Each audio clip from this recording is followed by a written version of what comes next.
So the fourth center is going to be called the character center, and this one is aimed toward second language learners.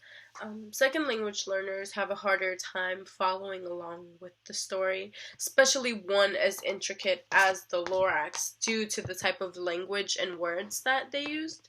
For example, there's one part here where just in the very beginning, it says, "At the far end of town where the grickle grass grows." A second language learner might not know what a grickle grass is. They might assume, because of the word grass, what it is, but they might not have a more in-depth understanding of the story. And since this book does have some very imaginative language and words that don't really make sense even to natural English readers, what I chose to do for second language learners was just do a character center.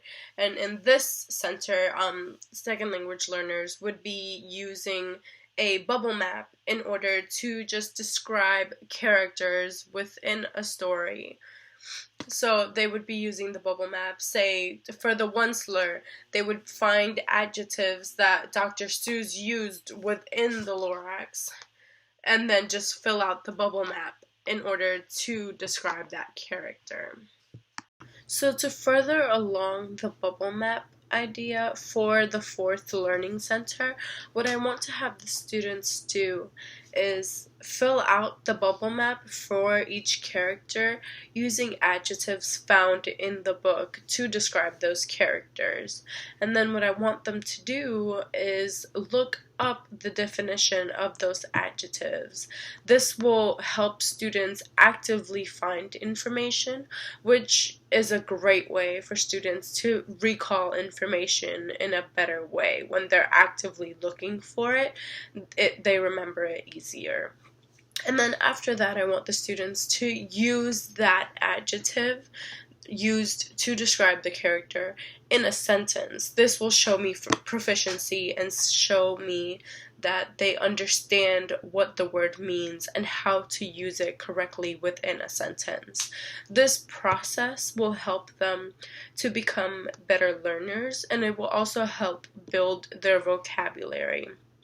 As they are second language learners, this is probably one of the first things that you need to do as a teacher, is to help them build their vocabulary in the new language, which would be English. So for the rubric for this one, what I would do is have it be vocabulary. So they would have to pinpoint exactly where in the book they found this adjective for that specific character. And then they would have to also, another thing would be the definition. Where did they find the definition? How accurate is it? And then the last thing would be how they used it in a sentence. Does the sentence make sense? Is it structured correctly? How complex is the sentence? Not complex, but how does the sentence show their understanding and their comprehension of the word? And this would be worth 10 points as well.